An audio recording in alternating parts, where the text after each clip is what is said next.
আজকে গাড়ি টিকিটটা নিয়ে আইছি, আজকে ভাবছি শ্বশুর বাড়ি যাই, 1-1.5 মাস ভরা থাকবো।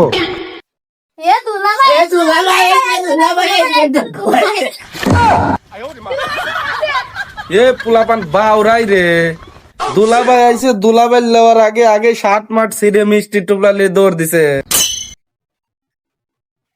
আরে জামাই আইসিয়াও, জামাই কি বাসাও?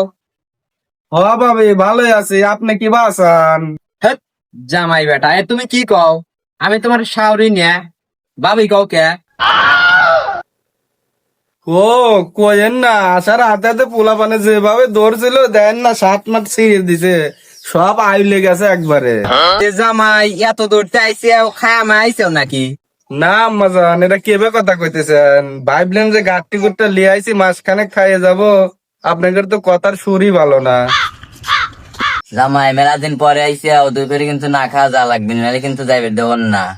বুঝছি, এবারে আমার থাকা হবো না। গাড়ি গুড়টা লিয়ে আইছিলাম 1 মাস থাকবো, এখন দিয়ে একদিনই থাকা হলো না। বাড়ি জায়গা মধ্যে তো আমার মিষ্টিরটা হারাইলো।